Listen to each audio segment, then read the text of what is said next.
The cold CEO was tired of being deceived by women. Until two kids barged in shouting, "Daddy!" He froze. Logan Mercer adjusted his tie knot and glanced at his watch. 6 p.m. Like always, 34 years old, owner of one of the biggest tech companies on the West Coast, his routine was precise like a Swiss watch. Work from 7 to 6, gym, dinner alone.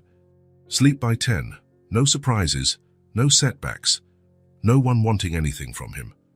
He grabbed his leather briefcase and walked across the office. His employees already knew. When Logan left, no one disturbed him. Not even a "good evening" or "see you tomorrow." He liked it that way. The elevator descended 20 floors in silence. Logan checked his emails on his phone. 3 partnership proposals, 2 meeting requests, and a message from the security company. Everything under control. The doors opened on the ground floor, and he walked through the black marble lobby. The doorman waved, but Logan just passed by. Personal relationships were complicated. Work was simple. The sidewalk was busy at 6 p.m. Hurried executives, coffee vendors, bike couriers. Logan crossed the crowd without looking at anyone, focused solely on the parked car across the street. That's when he heard it. "Daddy!" Logan stopped. The voice was high-pitched, childish. Someone was running toward him. He looked back and saw 2 little girls, twins apparently. Dark hair, big eyes, no older than 5. They ran straight to him with huge smiles on their faces. "Daddy! Daddy!" Logan felt his chest tighten, not from emotion, from alertness. The girls stopped right in front of him, panting and happy. The smaller one stretched out her arms as if expecting him to pick her up. "Daddy, we found you!" Logan looked around. Some people on the sidewalk started paying attention to the scene. An older lady smiled, finding it cute. A man in a suit stopped to watch. "You're mistaken," Logan said, keeping his voice low but firm. "I'm not your father." The older girl frowned.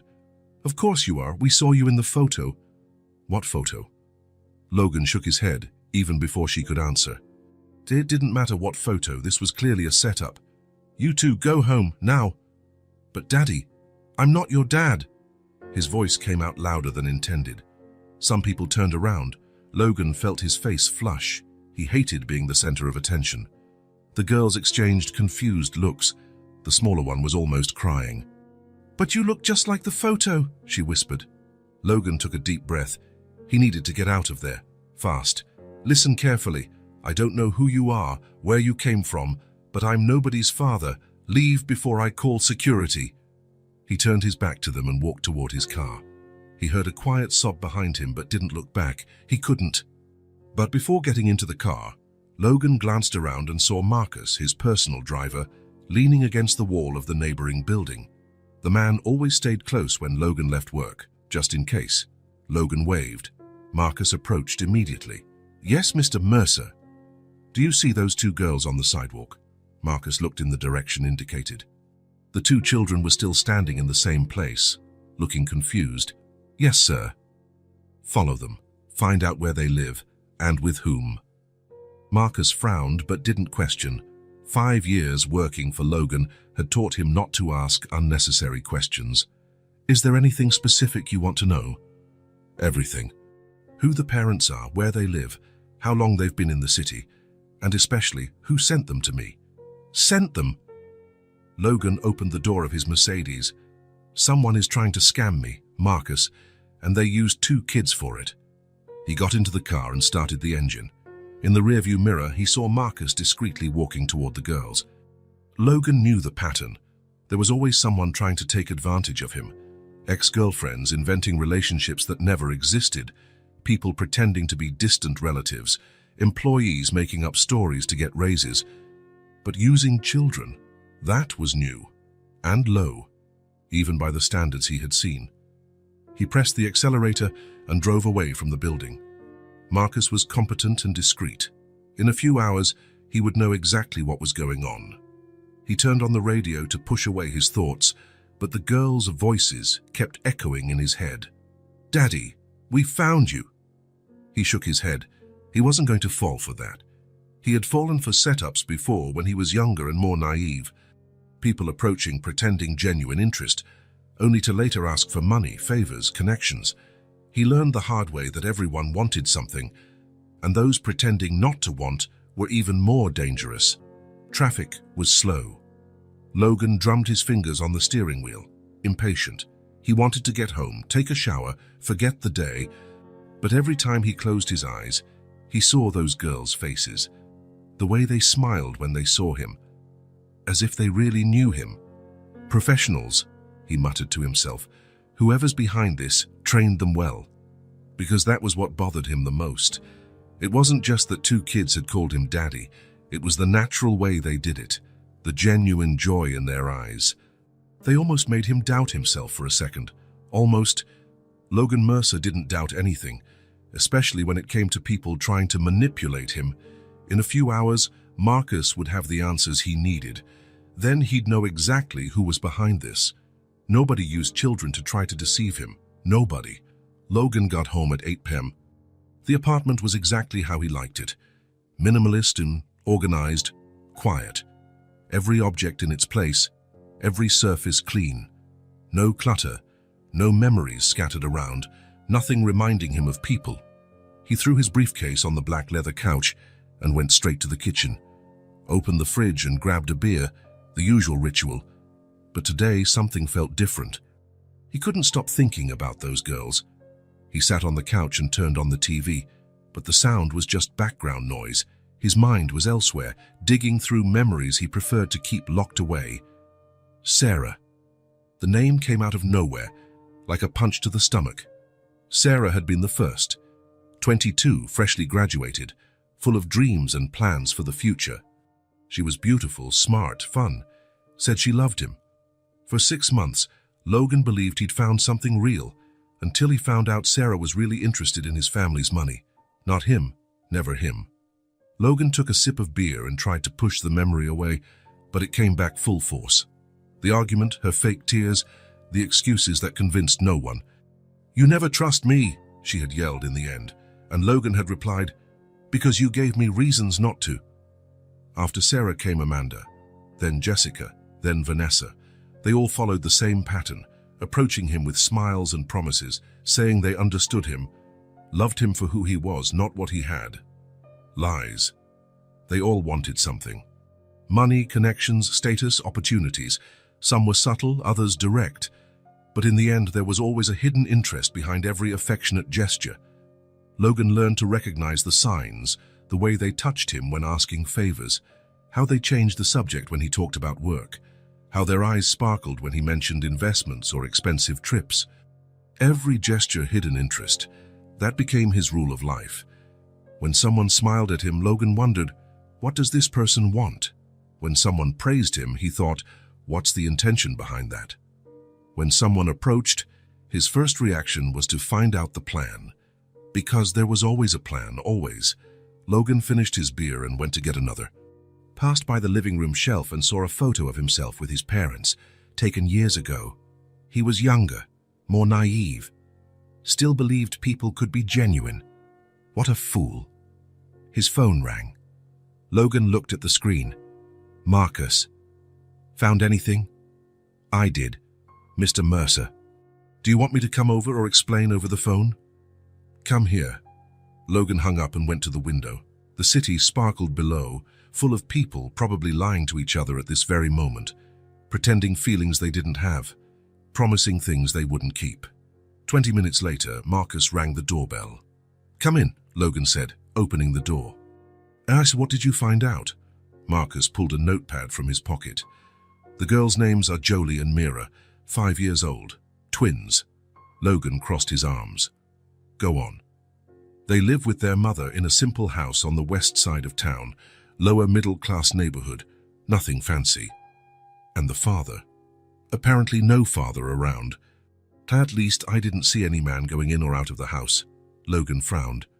That didn't make sense. If someone was trying to scam him, there would surely be a man behind the plan. Single mothers with small kids rarely had the means to orchestrate such schemes. Anything else? Marcus checked his notes. The mother works at a downtown cafe, normal business hours. The kids stay with a neighbor during the day. No fancy cars, designer clothes, nothing indicating wealth. Do they go to school? I didn't find school records, but that might be normal considering their age. Logan walked back to the window.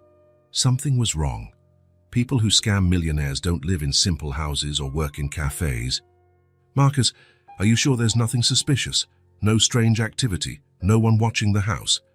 Nothing, Mr. Mercer. I spent 3 hours watching. It's a normal family. Quiet. The mother came home at 6, picked up the girls from the neighbor's car. They had dinner, watched TV, and went to bed early. Marcus closed the notepad. To be honest, sir, I didn't see anything indicating a scam. Just silence. Silence. The word echoed in Logan's mind. That was what bothered him the most. Scammers make noise, create situations, pressure, insist. They don't disappear silently. Are you sure you followed the right kids? Absolutely. Dark hair, brown eyes, identical twins. They even mentioned to their mother they saw Daddy today. Logan felt a chill down his spine. What did the mother say? I couldn't hear clearly. They were inside, but she didn't seem surprised or worried. Logan walked to the couch and sat down, ran his hands through his hair, trying to organize his thoughts. It didn't make sense. Nothing made sense. If it was a scam, there would be pressure. Calls, messages, contact attempts, requests for money, lawyers showing up with paternity papers, but there was none of that. Just silence. Marcus, I want you to keep watching. A few more days. Discreetly. Yes, sir. And if anyone tries to contact me, my company, or anyone close to me, I want to know immediately. Understood. Marcus left, leaving Logan alone with his thoughts. He returned to the window and looked at the city. Below, people were lying to each other, pretending love for money, faking friendship for interest, inventing stories for convenience. That was how the world worked. But then why did those two girls make him so restless? Logan took another sip of beer and tried to convince himself he was right, that someone was plotting something, that in a few days the truth would come out and he could return to his normal life. But a little voice deep inside whispered a question he didn't want to hear. What if it wasn't a scam? Logan shook his head. Of course it was a scam. It had to be, because if it wasn't, that meant his rule of life was wrong. And he couldn't be wrong about that. He couldn't. Logan spent 2 sleepless nights. On the 3rd morning, he gave up trying to ignore the growing unease in his chest, cancelled all meetings for the day, and asked Marcus to get the girl's address. By 10 a.m., he was driving through the west side of town. The neighborhood was exactly as Marcus described. Lower middle class, simple houses, tree-lined streets. Logan observed every detail critically. Old cars parked on sidewalks, well-kept but modest gardens, kids playing in the streets, nothing indicating wealth or elaborate schemes to scam millionaires. But Logan knew the best scams were just like that, convincing in their simplicity. He slowed down when he found the right number. House number 47, Maple Street. It was a small 2-story house, painted light blue with white trims. The front yard was well maintained, with some flowers planted by the porch. A child's bicycle leaned against the wall, and a set of colored chalks was scattered on the sidewalk. Logan parked across the street and watched for a few minutes, analyzing every element of the scene. Perfect setting for a scam, he thought. Too simple a house to raise suspicion, but neat enough to make a good impression. The flowers in the garden, the strategically placed bicycle, even the chalk on the sidewalk, everything seemed calculated to give the image of a humble but loving family. Whoever was behind this knew exactly what they were doing. Logan checked his watch. 10:15 a.m., a time when the kids would be home, available for the performance. More evidence that everything was orchestrated. He was about to leave when he heard laughter coming from the backyard. He got out of the car and crossed the street.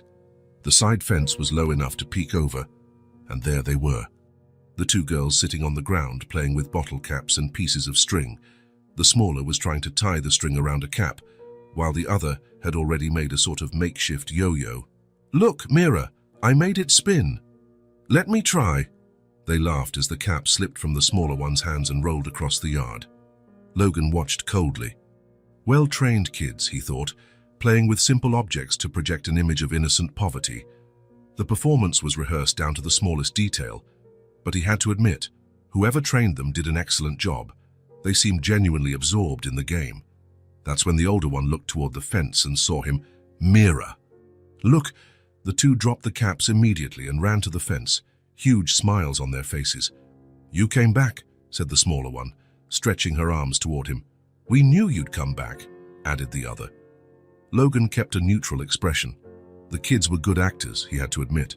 The smiles looked genuine, the joy in their eyes convincing. How did you know? Because you're our daddy, said the smaller one, as if it was the most obvious thing in the world. And daddy always comes back, added the older. Logan almost laughed at the performance. Whoever was behind this had trained the girls well. Every line was perfectly crafted to hit the emotional chord. Come, come, they said at the same time, motioning for him to come closer. The girls ran toward the house, one shouting, Mom, he's here! Daddy's here! Logan walked to the front door, mentally preparing to face the real mastermind behind the farce. Who could it be? A professional scammer, someone who knew his past and decided to use it against him. He knocked. Footsteps approached from inside. The door opened, and Logan felt the world stop. Camille. The woman at the door looked exactly as he remembered, only more mature. Light brown hair, now shorter. Green eyes he knew well. The same face that had haunted his thoughts for months after their breakup. Logan. They stared at each other for a moment. Logan felt a mix of shock and, strangely, betrayal. Camille Hart. Of course it was her. Now everything made sense. The woman he had dumped years ago, suspecting her intentions, was back, and she'd brought heavy artillery. Mom, it's him! He's the daddy from the photo, shouted one of the girls, appearing beside Camille and tugging at her shirt. We told you we'd find him, added the other, squeezing in on the other side. Logan looked at Camille with a hard expression. Now everything made sense. She'd held a grudge over the breakup and decided to get revenge using the kids. The plan was brilliant in its cruelty. You two go play inside for a few minutes. Mommy needs to talk to Logan, Camille said, and Logan noticed her voice tremble slightly. Good actress, he thought, even faking nervousness. The girls obeyed, but not without enthusiastically waving at Logan. Do you want to come in? Camille asked quietly. Logan nodded. Better to settle this once and for all. The sooner he unmasked the farce, the better. The inside of the house was exactly what he expected. Simple, modest, well kept. There were drawings from the girls stuck to the fridge, toys organized in baskets in the corner of the living room, colorful cushions on the sofa, children's books stacked on the coffee table, all very calculated to give the image of a needy but happy family. Logan recognized staging when he saw it. Sit down, please, Camille said, pointing to the sofa. Logan sat at the edge, stiff, maintaining a defensive posture. Camille settled into the armchair across, keeping distance. He noticed she avoided direct eye contact. Logan decided to get straight to the point. So this is your plan, he said, cold and controlled voice. My plan? Camille asked, and Logan saw a genuinely confused expression cross her face. Either she was an exceptional actress, or, no, he wasn't going to fall for it again. Using kids to try to extort me. I admit it's creative, Camille. More elaborate than I expected from you. Camille's face visibly paled.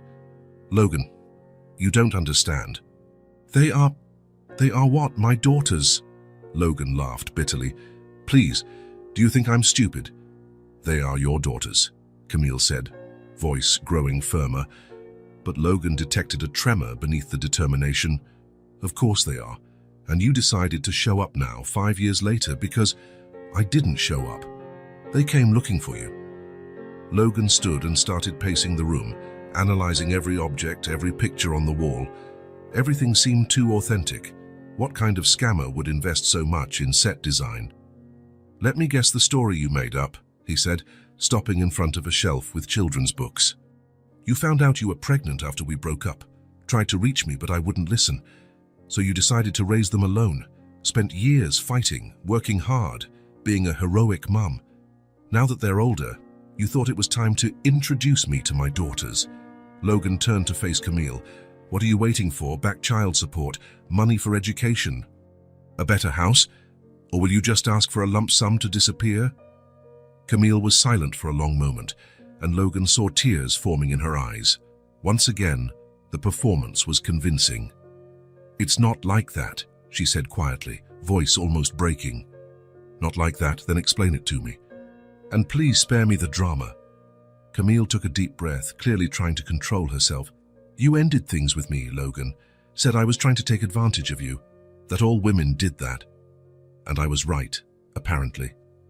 Logan saw Camille flinch as if slapped. "I found out I was pregnant 3 weeks after you kicked me out." Logan crossed his arms. "And you didn't reach out because you made it very clear what you thought of me, how you would react if I showed up pregnant. Exactly how I'm reacting now." "That's why I said nothing," Camille said, a tear running down her face. "That's why I decided to raise them alone, and I did." Logan studied her expression. Either Camille had become an extraordinary actress, or no. He couldn't let himself be fooled by tears.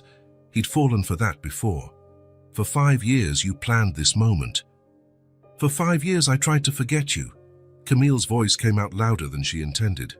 She glanced quickly toward where the girls were and lowered her tone. "Logan, do you think it was easy raising 2 kids alone, working 2 jobs to pay for diapers, staying up nights when they were sick, with no one to help?" Her voice was loaded with an emotion that seemed too real to be faked. "Do you think I wanted to remember you every day looking at their faces, seeing your eyes in them, your stubbornness, your expressions?" Logan kept his cold expression, but something inside him wavered for a second.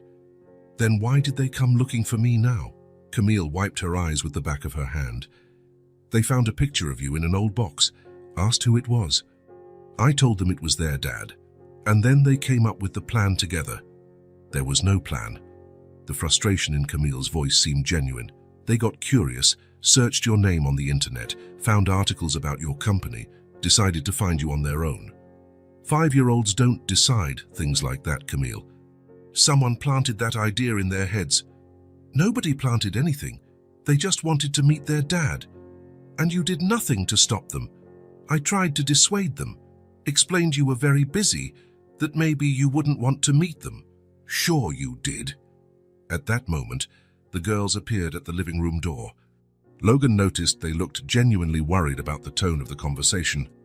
"Mom, why are you two fighting?" one of them asked. Logan looked at the two. He had to admit, whoever trained them had done an exceptional job. The concern in their eyes looked authentic.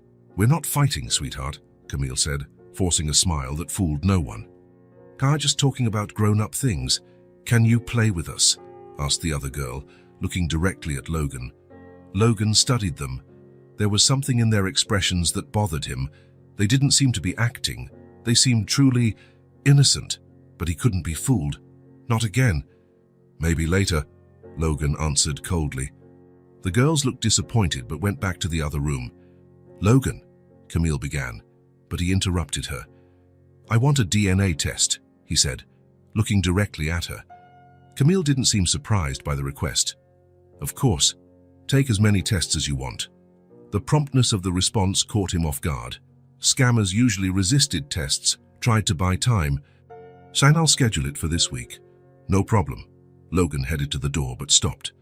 "And just to be clear, if these girls really are mine, we'll settle this legally. With lawyers, the right way." "And if they're not?" Camille asked quietly. Logan stared at her. "Then you'll have to explain to them why you made up such a cruel story."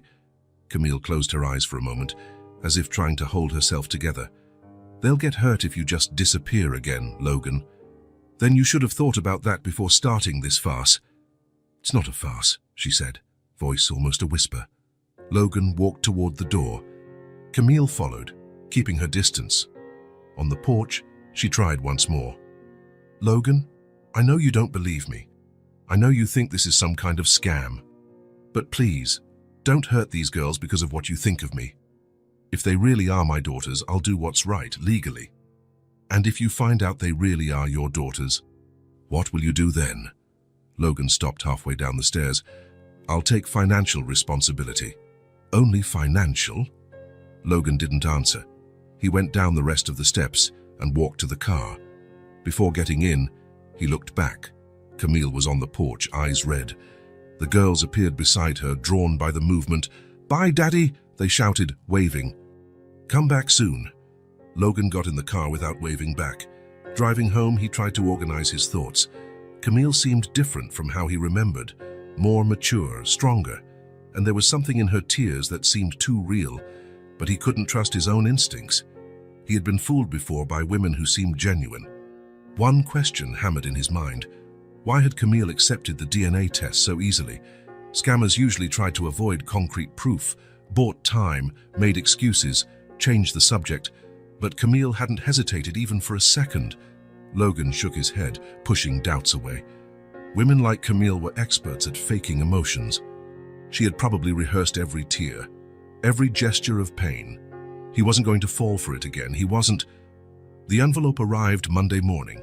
Logan was at the office, trying to focus on quarterly reports, but his mind kept drifting to that blue house on Maple Street.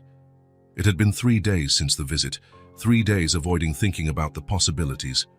When the secretary knocked on the door, he immediately knew what it was. "Mr. Mercer, this arrived for you. Special delivery." Logan took the white envelope with the lab's logo.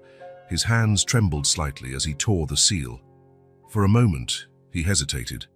Once he opened that envelope, his life would change forever, one way or another. Paternity test result. He skimmed the technical text quickly, looking for the numbers that mattered. 99.99% probability of paternity. He is the father. Logan dropped the paper on the desk as if it was burning. He stared at the document for several minutes, the words seeming to move on the page. He is the father. All his theories about scams and setups collapsed in a second. Camille wasn't lying. The girls weren't trained actresses, they were his daughters. They had been his daughters from the first moment they ran to him shouting, "Daddy!" His daughters. Logan stood and walked to the window. Down below, the city went on as usual. People walking sidewalks, cars passing, the world continuing as if nothing had changed. But for him, everything had.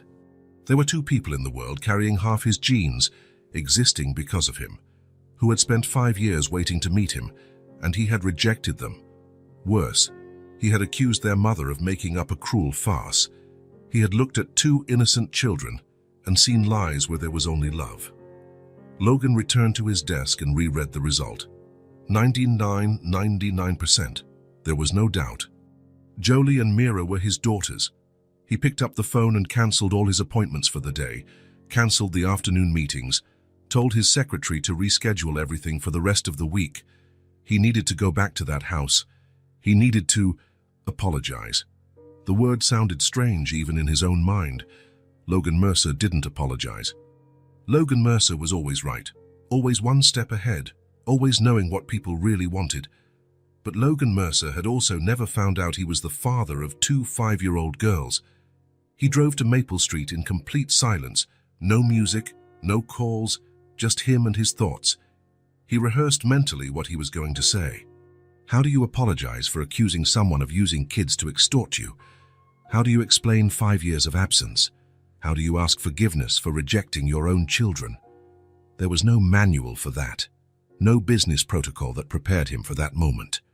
He parked in front of house number 47 and sat there for a few minutes. The house looked exactly the same, but Logan saw it with different eyes now. It was no longer a set for a scam. It was his daughter's home. The living room curtains moved slightly. Someone had seen him arrive. He took a deep breath and got out of the car, walked to the door with slow steps, every meter feeling like an eternity. He knocked and waited. Footsteps approached, slower this time, more cautious. Camille opened the door. She looked calmer than he expected. There was no anger on her face, no satisfaction at being proven right, just a quiet resignation, as if she already knew why he was there. "The test came," Logan said, his voice softer than intended. "I figured. You wouldn't come back if it hadn't." They stared at each other for a moment. Logan looked for signs of triumph in her eyes, but found only calm sadness. "Can I come in?" Camille nodded and stepped aside. The house was exactly the same. But Logan saw it completely differently now. The toys scattered weren't props for a play. They were evidence of two little lives lived there. The drawings on the fridge weren't part of a scene. They were artistic expressions of his daughters. His daughters. Where are they? In the backyard, playing with soap bubbles. Logan could hear laughter coming from the back of the house, and the sound stirred something in his chest. "Camille, No need," she said softly, anticipating what he was going to say. "I do." Logan stopped in front of her and for the first time in years forced himself to be completely honest. No games, no strategies, no defense mechanisms. "I'm sorry. For not believing. For leaving. For being cruel to you and to them. For thinking you were capable of using children to manipulate me." Camille studied him silently, and Logan saw tears forming in her eyes. "Did you really think I would make something like that up?" Yes, I believed everyone wanted something from me. I always believed that every woman who approached me in recent years wanted money, or connections, or status. And now," Logan looked toward the backyard where the laughter continued, "now I know I was wrong. At least about this. At least about you." Camille nodded slowly. "They don't know about the test. I didn't want to confuse them more. To them, you've always been their dad." "What did you tell them? About me leaving so quickly? That you were busy with work, but that maybe you'd come back? That sometimes adults need time to think?" Logan felt a pang of something that could be gratitude. Even after how he had treated her, Camille had protected his image before their daughters. Did they ask a lot? Every day. "When is Daddy coming back? Why did he leave? Didn't he like us?" Each question was like a stab. Logan imagined two little girls wondering if they weren't good enough for the dad they had just met. "What did you answer?" "That you needed time. That it had nothing to do with them. That you'd come back when you were ready." "How could you be sure you'd come back?" Camille smiled for the first time since he arrived. "Because I know you, Logan. You can be many things, but you're not a coward. Once you knew the truth, you'd do the right thing." "Do you want to see them?" she asked after a moment. "Yes, but I don't know what to say." "Start with the truth. They deserve that." Camille took him to the back door.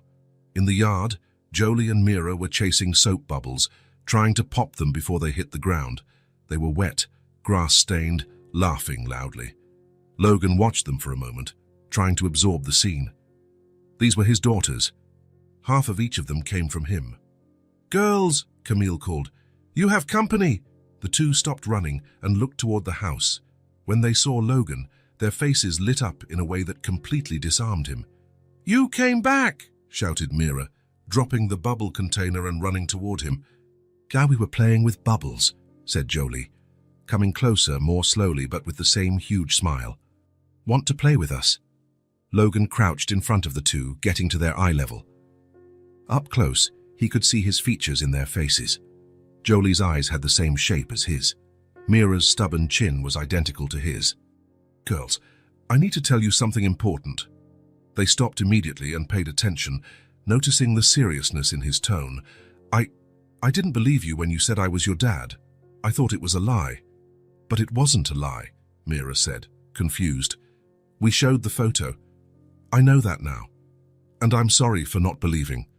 Sorry for leaving."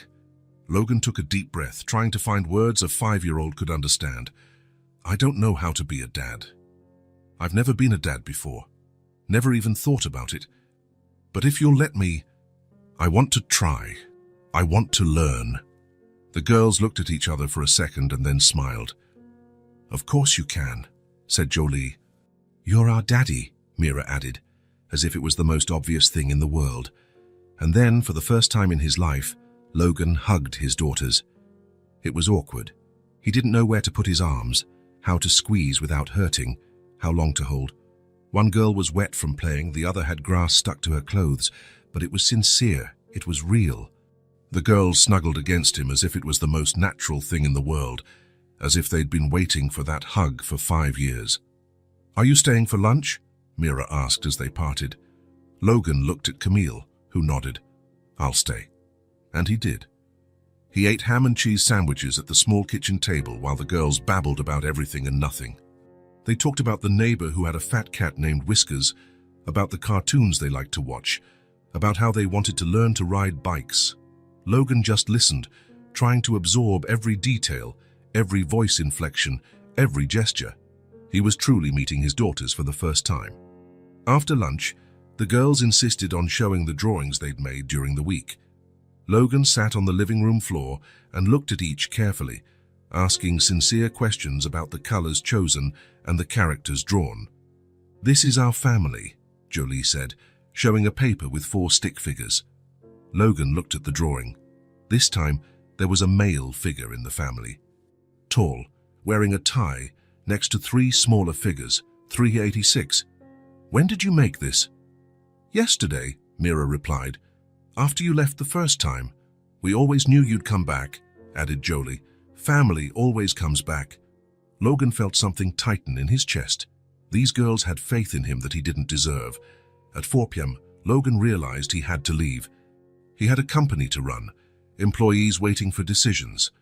But for the first time in his life, he didn't want to leave work waiting. Can I come back tomorrow?" "You can," the girls answered in unison. "Only if you want to," Camille added quietly. "I want to." And he came back the next day, and the next, and the next. In the first weeks, Logan felt lost. He didn't know how to talk to 5-year-olds, didn't understand their games, didn't know what to do when they fought or threw tantrums, but he learned by watching Camille. He saw how she spoke to them, firm when necessary, always loving, how she resolved conflicts without yelling, how she turned boring chores into games. Logan started bringing things. At first, obvious gifts, expensive toys, designer clothes, imported sweets. But soon he realized the girls got more excited about simple presents. A finger paint set made Mira ecstatic for a week. A 50-piece puzzle became Jolie's obsession. "You don't have to bring anything," Camille said one afternoon when Logan arrived with grocery bags. "I know, but I want to help. I want to contribute." "Then help by staying. They don't want your gifts, Logan. They want you." It was true. Logan noticed the girls were happier when he simply sat on the floor to play with them than when he arrived with new toys. Gradually, he began to understand their personalities. Jolie was the more cautious one, the one who thought before acting. She liked puzzles and picture books, asked questions about everything and remembered every answer. Mira was impulsive and adventurous, climbed furniture, ran through the yard, invented crazy games. She protected her sister when anyone bothered them in the neighborhood, and both were smart in a way that surprised Logan.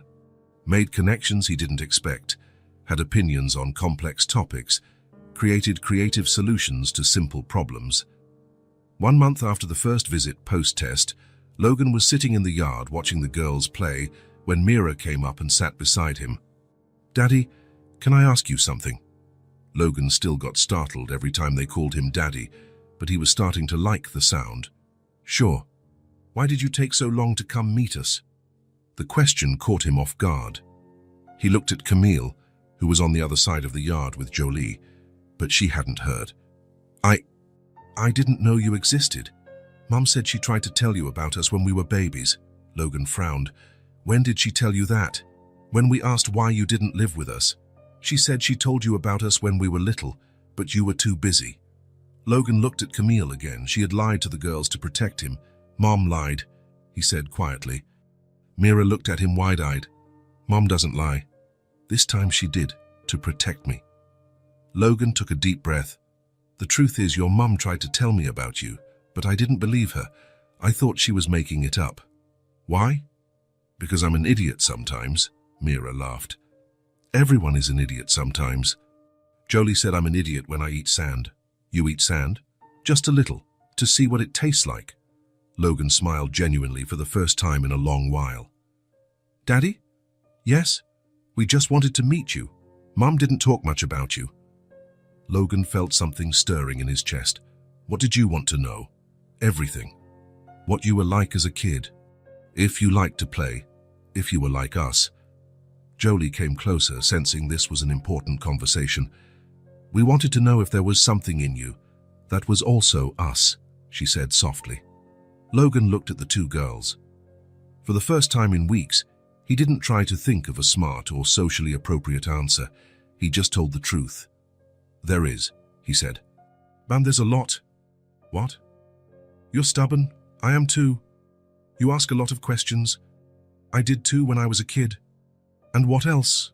Logan thought. "You're brave. It took a lot of courage to come looking for me. And you're loyal to each other. I wish I were that loyal." "You can be," Mira said. "I'd just stay with us. That's what I'm trying to do." "And you will," Jolie added with the seriousness of a 5-year-old, "because you're our daddy." Logan was silent, just listening. For the first time in his adult life, he didn't feel the need to defend himself, explain his actions, or justify his fears. He just sat there in the yard with his daughters, learning that sometimes the simplest truth is also the most powerful. He was a dad, and maybe, just maybe, he could be good at it. Logan arrived at the Maple Street house on a Saturday morning with a different proposal. He had spent 2 weeks visiting the girls almost every day after work. Always at the house, always under Camille's watchful eye, always within the safe zone of the yard and living room. But that morning, he felt brave. "Good morning," he greeted Camille when she opened the door. "You're early today," she noted, but was smiling. "I wanted to ask something. For all 3 of you." The girls came running from the kitchen, still in pajamas, hair messy. "Daddy!" they shouted in unison, and Logan felt that familiar tightness in his chest. A good tightness, he realized. The kind of tightness that means something important is happening. "Good morning, girls. How about going out today?" "Going out?" Mira asked, eyes shining. "Where?" Jolie wanted to know. "I thought the park, and then a snack." Logan looked at Camille, seeking approval. "Just the 3 of us," he added quietly.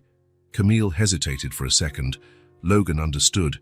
It was the first time he'd be alone with the girls, the first time he'd be fully responsible for them, even if just for a few hours. "Please, Mommy," Mira begged. "We promise to behave," Jolie added. Camille looked at Logan. "Are you sure?" "I am." And he really was. In recent weeks, he had watched Camille with the girls enough to know the basics. He knew they liked swings, that Mira was more adventurous on the playground, that Jolie preferred to watch before trying. "Okay," Camille agreed. "But take jackets. It's a little chilly." The girls screamed with joy and ran to get dressed. 20 minutes later, Logan was driving through town with 2 kids in the back seat, singing a song he didn't know and clapping out of rhythm. He looked in the rearview mirror and saw Jolie and Mira completely absorbed in the music, without a care in the world. When was the last time he felt like that? Completely in the moment, without thinking about work, problems, responsibilities. He couldn't remember. The park was crowded for a Saturday morning. Families spread on the grass, kids running in all directions, parents pushing swings and shouting, "Watch out," every now and then. Logan felt slightly intimidated. All the other parents seemed to know exactly what they were doing.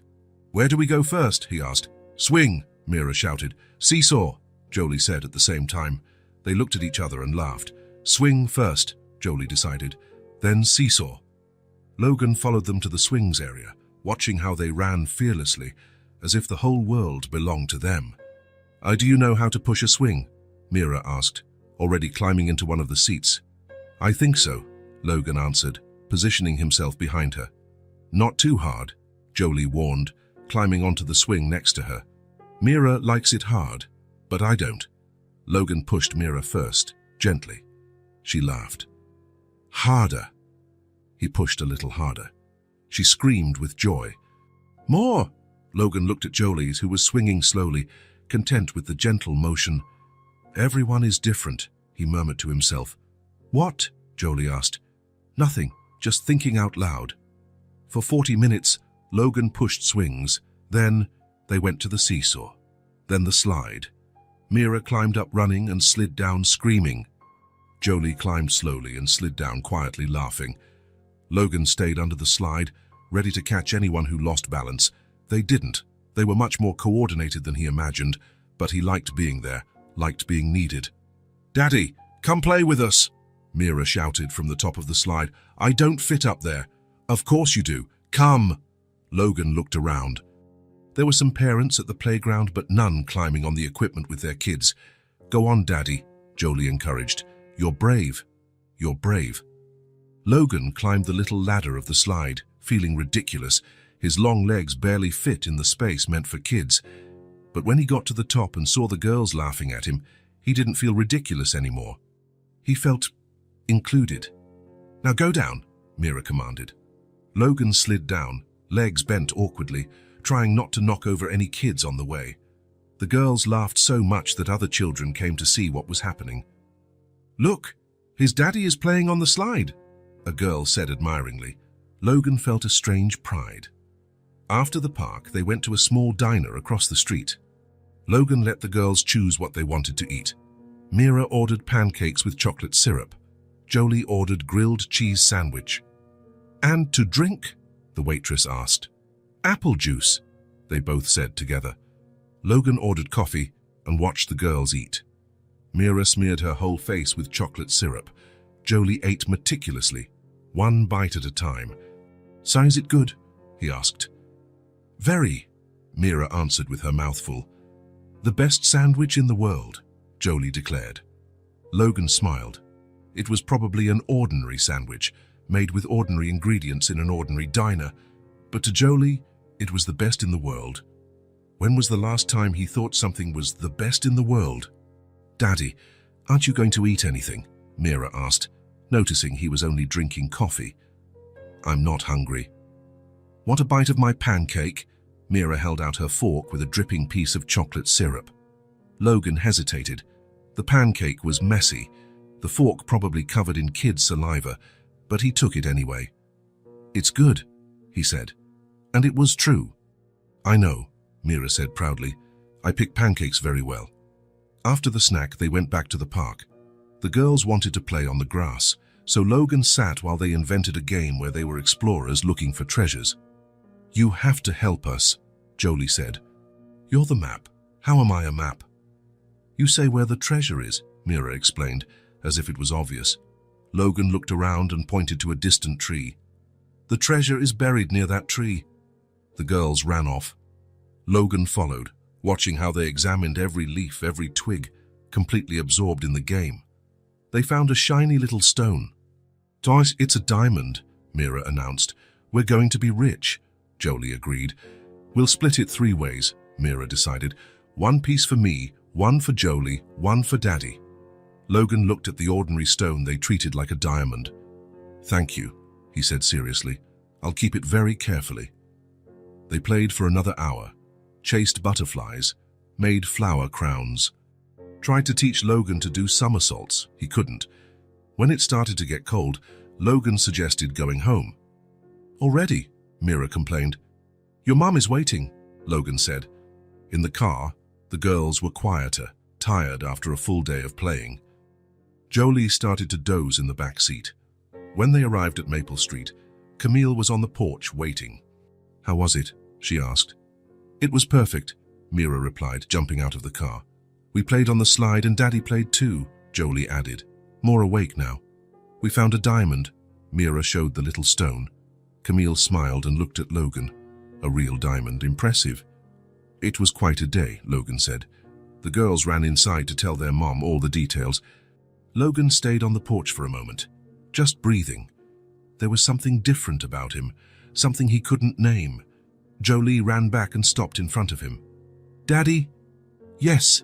She hugged him tightly, squeezing with all the strength a 5-year-old can. It was the best day, she whispered against his chest. Logan felt something breaking inside his chest.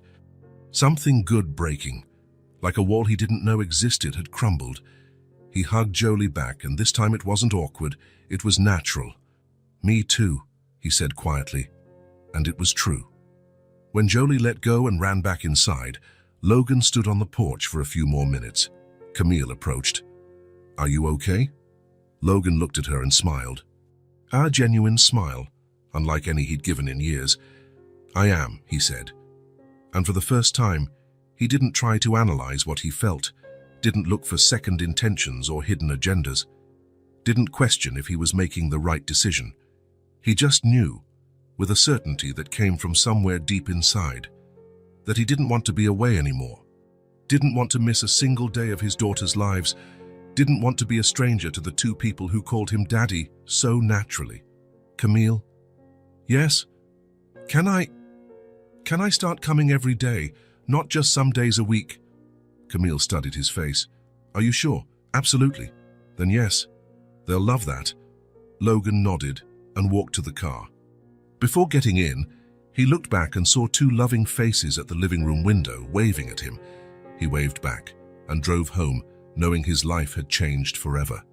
This time, for the better. Logan got home at 9 p.m. The apartment greeted him with the same silence as always.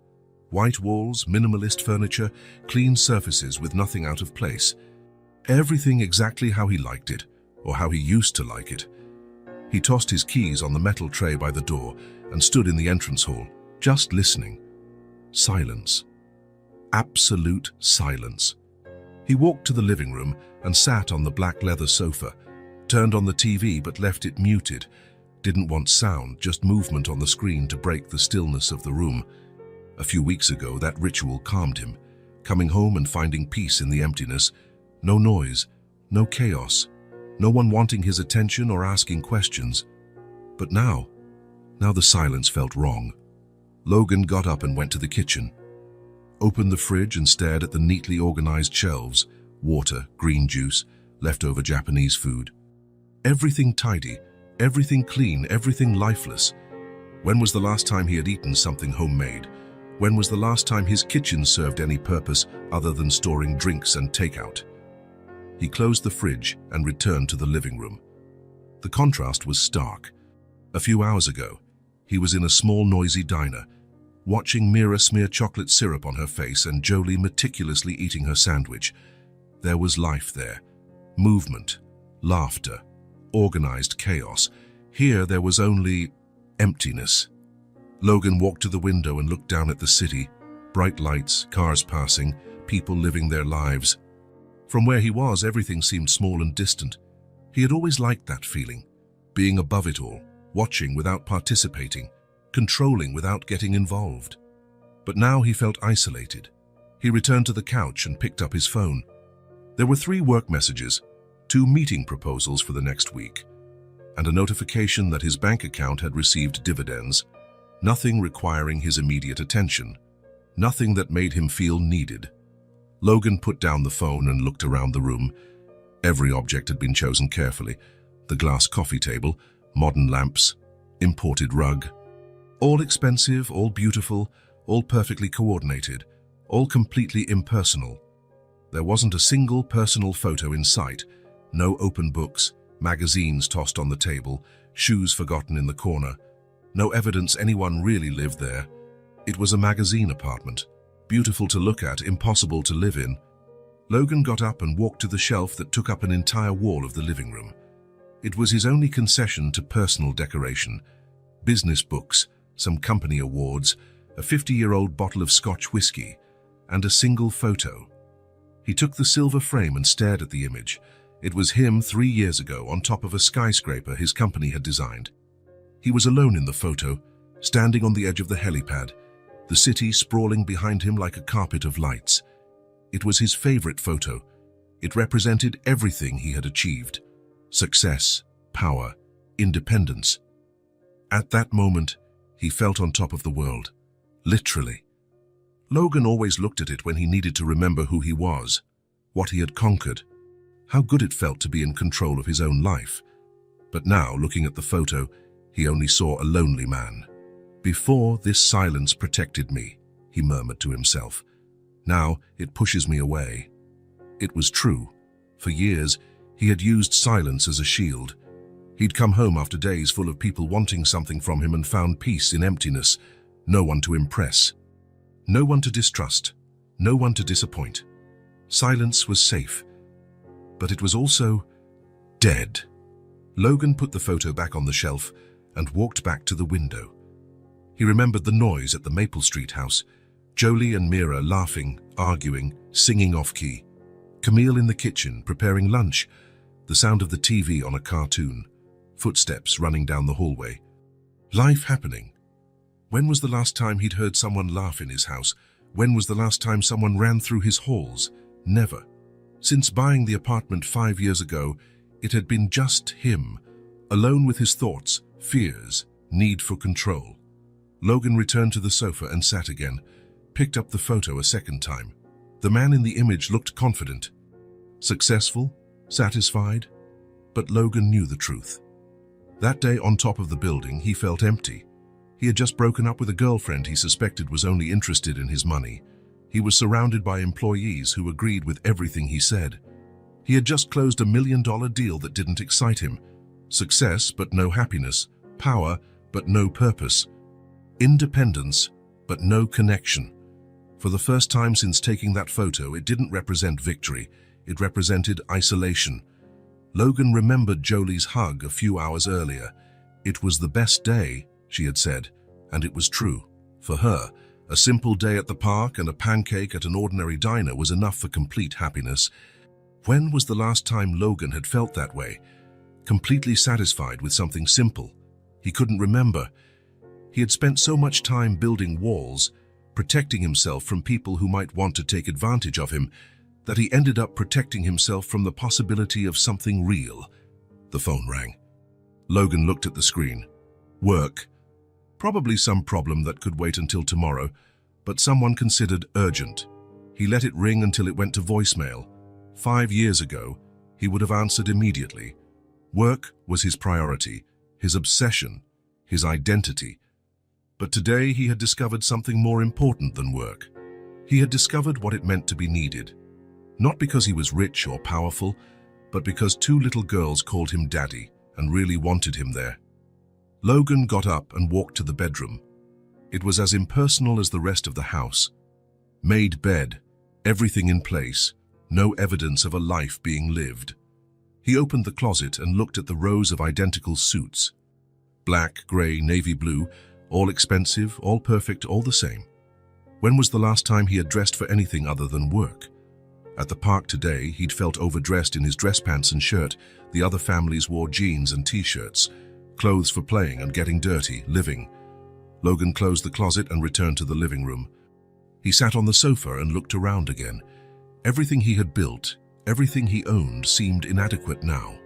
Not inadequate in value or quality, but inadequate for the kind of life he was beginning to imagine. A life with 2 girls running through the halls. A life with drawings stuck on the fridge. A life with noise, chaos, and laughter echoing through the walls. A life with purpose beyond success. Logan grabbed his phone and opened the photo gallery. There were hundreds of images, meetings, work events, awards, business trips, but no personal photos, no memories of moments that really mattered. Today at the park, he'd thought about taking a photo of the girls playing, but he hadn't. He still didn't feel ready to document their lives. But maybe soon he could start making his own memories. Logan put the photo from the shelf on the coffee table where he could see it better. The lonely man at the top of the building stared back, well-dressed, successful, well-protected, and completely alone. "I don't want to be you anymore," Logan said to the photo. For the first time in years, he knew exactly what he wanted. He wanted to be the man Jolie and Mira saw when they looked at him, the man who deserved to be called Daddy, the man who was present, involved, caring more about loud laughter than high profits. Logan turned off the TV and went to the bedroom. Tomorrow he would return to Maple Street, and the next day, and the day after, because he had discovered that the silence that always protected him had also imprisoned him, and it was time to break free. Logan had become a constant presence at the Maple Street house. 2 weeks after the day at the park, his routine had completely changed. Instead of working late every day, he left the office at 5 sharp. Instead of lonely dinners and silent nights, he spent afternoons playing in the yard and helping with homework. The girls had gotten used to his presence. They no longer ran to the door when he arrived. They just looked, smiled, and continued what they were doing, as if they always knew he'd come. It was a Thursday afternoon when Jolie approached him with something hidden behind her back. Logan was on the sofa, trying to do a puzzle with Mira, when he felt a poke on his shoulder. "Daddy?" "Yes," Jolie was serious, more serious than a 5-year-old should be. "We made something for you." You did. Mira dropped the puzzle piece and ran close to her sister. Tell him, Jolie. I will. Jolie took a deep breath as if preparing for an important speech. We drew our family. Logan felt something move in his chest. Your family. Our family, Mira corrected. Yours, mine, Jolie's, and Mommy's. Jolie took the paper from behind her back and handed it to Logan. It was a typical child's drawing. 4 stick figures of different sizes, all holding hands in a row. The smallest figure had short hair and a huge smile, clearly Mira. Next to her, a slightly bigger figure with longer hair, Jolie. Then a figure in a skirt with wavy hair, Camille. And finally, a tall figure wearing what looked like a tie, him. In the middle of the drawing, floating above the 4 figures, was a red heart drawn so carefully that you could still see the pencil marks where it was erased and redone several times. Logan held the paper with both hands as if it were made of glass. We drew our family, Jolie repeated, her voice full of pride. Logan looked at the drawing and felt something breaking inside his chest. Something good breaking. Throughout his adult life, he had avoided forming bonds, avoided becoming part of something bigger than himself, and now he was looking at a drawing where he was represented as a fundamental part of a family. A family. Can I keep it? He asked, his voice quieter than intended. Of course, Mira answered, as if it was obvious. It's yours, Jolie said softly. It always was. Always was. Logan looked at the girls, then at the drawing, then at the girls again. Thank you, he said, and the word carried much more weight than 2 5-year-olds could understand. Camille had watched the whole scene from the kitchen. She approached and sat in the armchair, a small smile on her face. They worked on the drawing all morning, she said. They argued about what color to use for the heart. Mira wanted pink, Jolie wanted red. Why did red win? Because red is the color of true love, Jolie explained with the seriousness of someone absolutely sure of what she was saying. Logan looked at the red heart in the center of the drawing. How do you know so much about love? Mom taught us, Mira answered. Logan looked at Camille, who just shrugged. They asked how to recognize true love. I said true love is when someone stays even when things get hard. And you stayed, Jolie added, looking at Logan. Even when we got sick last time, even when we fought, even when we made a mess, you always come back. Logan remembered the previous week when the girls had argued about whose turn it was to pick the show on TV. The argument escalated into crying, shouting, and mutual accusations of that's not fair. His first reaction was to step away, let Camille handle it. That's what he always did when things got emotionally charged. He withdrew. But this time he stayed, helped mediate, suggested they watch 2 episodes, 1 each, stayed until the conflict was resolved and the girls played together again. They didn't expect a perfect dad, Camille said quietly, as if reading his thoughts. Just one who stays. Logan carefully folded the drawing and put it in his wallet. I'm going to hang it on my office wall, he said. Really? Mira asked, eyes shining. Really? So everyone can see our family? Our family. The words came naturally, without hesitation. It was the first time Logan referred to the group as our family, out loud. And it felt right. The rest of the afternoon passed normally. They played in the yard, helped Camille prepare dinner, watched a cartoon. Logan said goodbye at 8 p.m, promising to come back the next day. But when he arrived the next morning, something was different. Camille opened the door even before he knocked, her face worried. They have a fever, she said without preamble. Logan felt his blood run cold. A fever? Since when? They woke up like that. Mira has 101.3 degrees and Jolie has 100.8 degrees. Logan pushed the door and went in quickly. Where are they? On the couch. Logan, they're fine, it's just... But Logan was already in the living room, seeing the 2 girls wrapped in a blanket, pale and clearly feeling sick. Hi, Daddy, Mira said weakly. We're not feeling well today, Jolie added, as if apologizing. Logan knelt in front of the couch and put his hand on each of their foreheads. They were too hot, way too hot. I'm taking you to the hospital, now. Logan, wait, Camille tried to intervene. It's just a flu. I gave them fever medicine. They're better than an hour ago. But Logan wasn't listening. He was already taking the girls' blankets off. Come on, girls. Let's take a little trip. Daddy, I don't want to go, Mira complained. Just for a little while, the doctor will check on you. Logan carried them in his arms, one on each side, and headed for the door. Logan, it's just the common flu, Camille insisted, grabbing her bag and running after him. Fever is normal. Kids get sick. Not my daughters, Logan answered, something fierce in his voice. In the car, he put the girls in the back seat and turned on the air conditioning. Are you feeling very bad? A little, Jolie replied. My head hurts, Mira added. Logan stepped on the accelerator. Camille, in the passenger seat, tried to calm him. Logan, breathe. A 100.4 degrees fever isn't an emergency. It's a normal response by the body to fight viruses. How can you be so sure? Because I've been through this before. Alone. Many times. The word alone hit Logan like a punch. Camille had faced the girls' illnesses alone for 5 years. Sleepless nights, scares, worries, all alone. But he wasn't thinking about that now. He could only think that his daughters were sick and he needed to do something. The hospital was 15 minutes from the house, but Logan made the trip in 10. He parked at the emergency entrance and carried the girls in his arms again. You didn't have to rush so much, Camille murmured, but was smiling. At reception, Logan identified himself and explained the situation to the nurse. Fever for how many hours? A few hours, Camille answered. Vomiting, diarrhea, difficulty breathing. No. Are they playing? Eating. They ate a little at breakfast, Camille said. The nurse smiled. Sounds like a common flu, but we'll take a look. Logan sat in the waiting room holding the girls. They had cheered up a bit with the change of environment and were watching other people. Daddy is worried about us, Jolie observed. Daddy's worry, Mira replied, as if an expert on the subject. 15 minutes later, they were called for the consultation.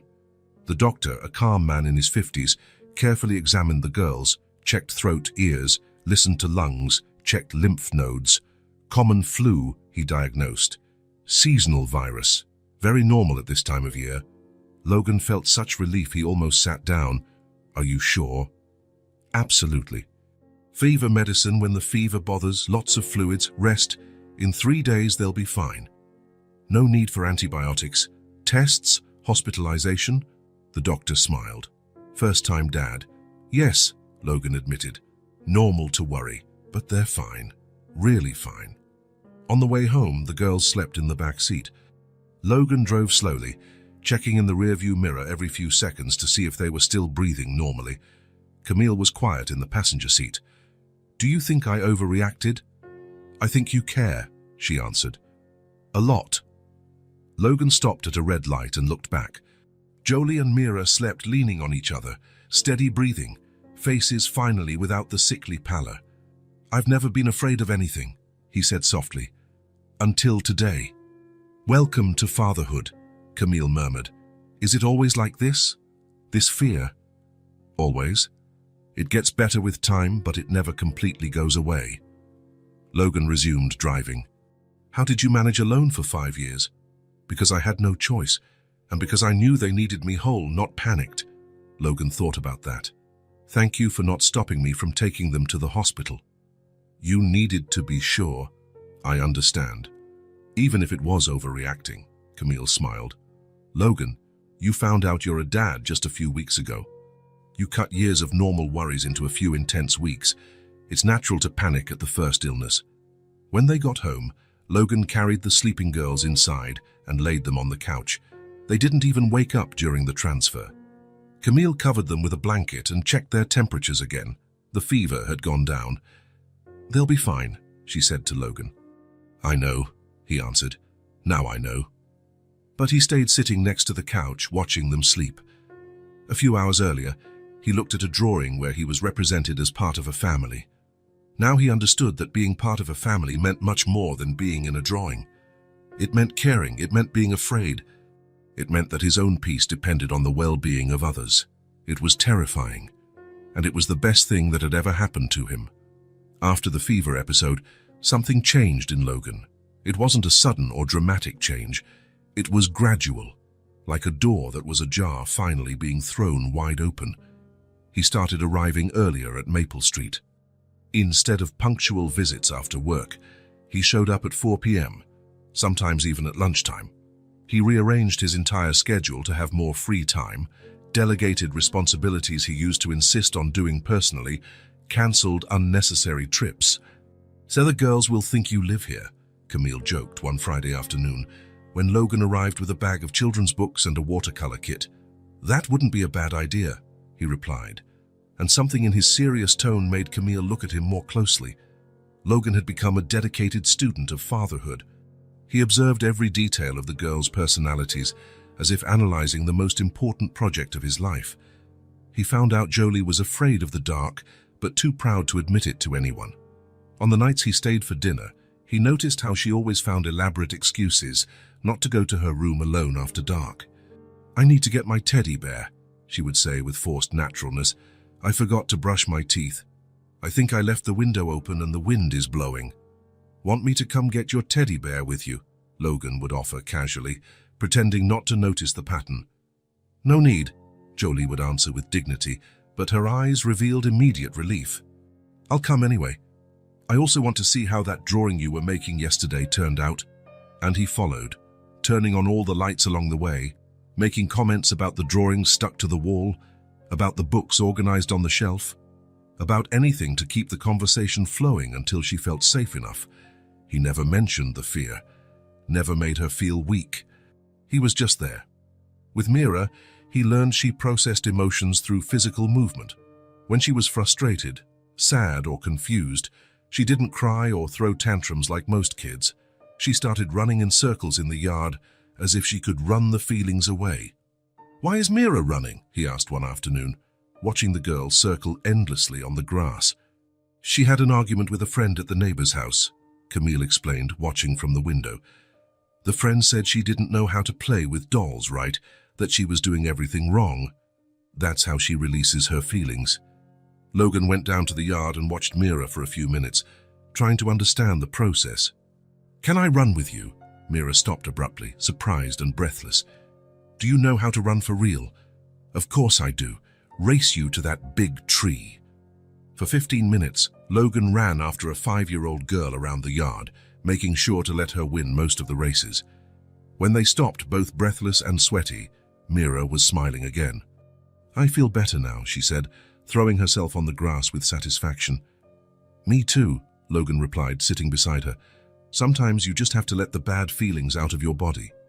"Yeah, running they go out through your feet and leave," Mira explained with the simple wisdom of a child.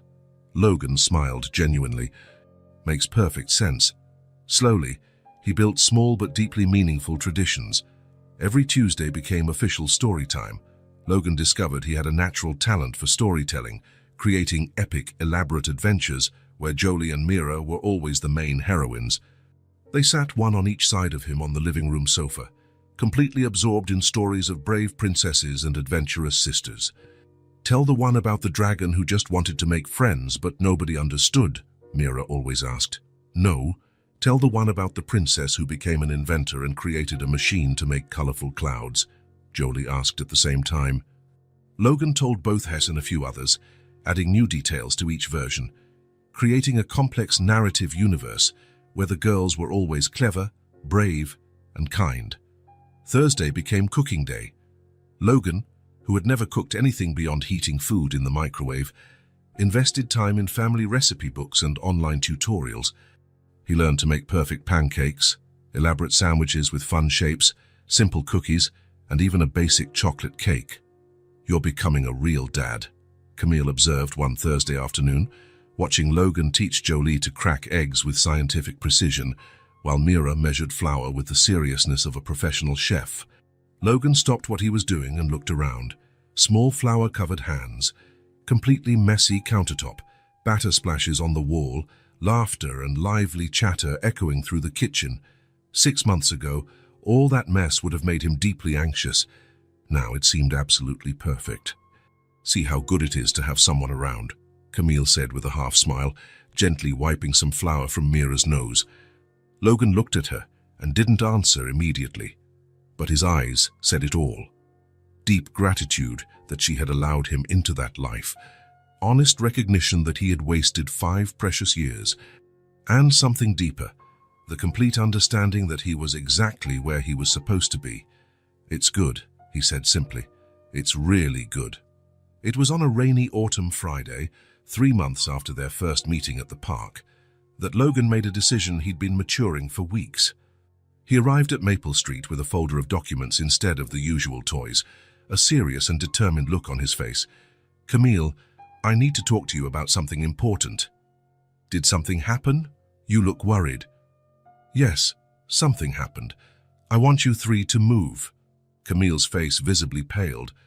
"Logan, if you think we're becoming too dependent on you, or if this is interfering with your life—" "No," he interrupted quickly, realizing how his words sounded. "It's not that at all. I want you to move to a better house." Camille frowned, genuinely confused. "Gosh, better how?" Logan carefully opened the folder and pulled out printed photos of a big, cozy house with a spacious yard and wooden porch. "I found this house last week. 3 large bedrooms, 2 full bathrooms, huge backyard with trees for the girls to climb, and space for them to play. It's in a safe residential neighborhood with an excellent school 2 blocks away." "Logan, before you say anything or start protesting, I need you to understand one thing. This is not charity, it's care. You deserve more than this small house where you barely fit. The girls deserve their own rooms, space to grow, safety, opportunities." Camille looked at the photos in prolonged silence, going through each image. "I can't afford the rent on a house like that, Logan. You know that." "I can, and I want to pay." "Why?" Logan stopped and thought carefully about the answer, knowing it was important. "Because they're my daughters, and I want to give them the best I can offer. Because I want them to grow up in an environment where they can dream big and have space to fulfill those dreams. And because I want them to have a place to welcome me when I want to stay longer." Camille studied his face closely. "Longer how exactly?" "Whole weekends, long holidays, vacations maybe. I want to have a room in that house, Camille. I want a place where I can stay when they're sick, when they have nightmares, when they need help." "Are you absolutely sure about that?" Logan looked toward the yard, where the girls were playing house with cardboard boxes as furniture. "I'm sure I want to be part of their lives for real, every day. And I'm sure you 3 deserve a house where you can grow up without limits." The move happened 3 weeks later, on a sunny November Saturday. Logan hired the best moving company in town, but insisted on helping personally at every step. He carried heavy boxes, assembled new furniture, helped the girls carefully choose how they wanted to arrange their new rooms. "Is this room really just mine?" Jolie asked for the 5th time, spinning in the empty space that was 3 times bigger than before. "Just yours. You can decorate it exactly how you want." "And can I paint the walls any color I choose?" Mira asked, already mentally planning. "So what, we can go to the store and pick colors together tomorrow." The new house completely changed the dynamics of everything. Logan started spending entire weekends with them, arriving Friday night after work and only leaving Sunday after dinner. Gradually, he established his permanent presence in the house.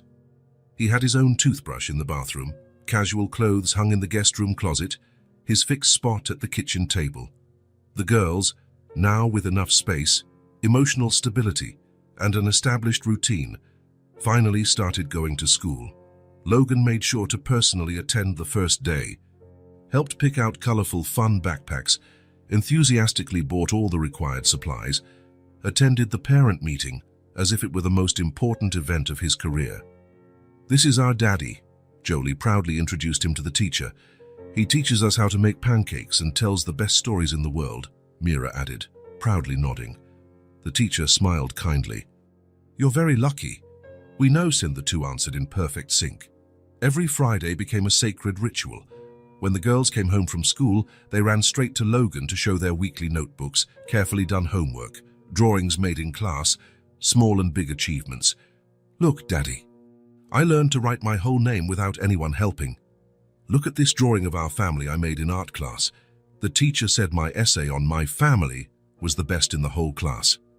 Logan kept everything religiously: old notebooks, crumpled drawings, graded tests, loving notes from teachers, all went into special boxes organized chronologically in his office.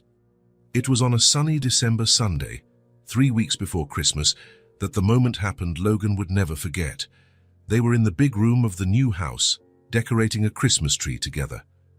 Logan, in his characteristic enthusiasm, had bought a tree too big for the space and more Christmas decorations than 2 kids could use in 5 consecutive holidays. The girls were in total excitement, running from one side of the room to the other, hanging colorful balls on increasingly overloaded branches, creating decorative patterns that only made sense in child logic. Logan was on top of a small ladder, carefully adjusting the golden angel at the top of the tree, when he felt 2 pairs of small arms simultaneously wrapping around his waist. He looked down and saw Jolie and Mira hugging him, both looking up with unusually serious expressions. "Daddy," Jolie said in a quieter voice than usual. "Yes, we love you," she said with absolute clarity and seriousness. "Very, very much," Mira added, squeezing the hug tightly. Logan completely stopped what he was doing. The ladder shook slightly, but he didn't even notice. No one had said those words to him since. He couldn't remember since when, maybe never with such sincerity. He carefully climbed down the ladder and knelt in front of the girls, getting to their eye level. "Do you really love me?" "Of course," Jolie said, as if it were the most obvious thing in the universe. "You're our daddy." "And you love us too," Mira added with the absolute confidence only a child can have. Logan paused, took a deep breath, feeling something moving in his chest, something warm and overwhelming that almost knocked him down. "I love you too," he said in a low voice, but firm and clear. "Very much. More than I ever imagined possible to love anyone in life." The girls smiled simultaneously and hugged him tighter, squeezing against him. "We always knew it," Jolie murmured against his chest. "How did you always know?"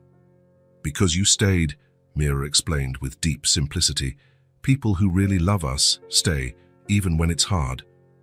Logan hugged his daughters for a long moment, eyes burning with tears refusing to fall but definitely there. Camille was standing in the doorway, watching the whole scene with a deeply emotional smile. "Now we're really a complete family," she said quietly. "We always were," Logan answered without letting go of the girls. "I just took 5 years to realize it." The following Monday, Logan was at the office when Marcus brought a small package. "The photos you requested have been developed, Mr. Mercer." Logan carefully opened the envelope and smiled upon seeing the result. They were photos from the previous weekend, the girls running freely in the new house's yard, him patiently teaching Mira to ride a bike, Jolie reading a story aloud to him, the 3 making exaggerated faces at the camera, completely relaxed. He chose the best one, a spontaneous photo where the 3 were hugging on the sofa, laughing at some inside joke, completely relaxed, and put it in an elegant silver frame. The old photo from the rooftop, where he was alone watching the city, had been carefully put away in a drawer weeks ago. On his office desk, right in front of the chair where he spent most days, there was now only the photo of his daughters. Every time his schedule got too busy, every time a meeting ran past the promised time, every time someone tried to convince him to work late or travel on weekends, Logan looked at that photo. 2 girls smiling at the camera, confident and certain their dad would be home in time for dinner, to help with homework, to tell bedtime stories. "You're the best things in my life," he murmured to the photo on a particularly stressful afternoon at the office, when 3 different meetings tried to steal his weekend time. And for the first time in his life, he knew with absolute certainty that it was true. If this story touched your heart, subscribe to the channel and turn on notifications so you don't miss the next ones. Leave a like because it helps this story get recommended to more people. See you in the next story.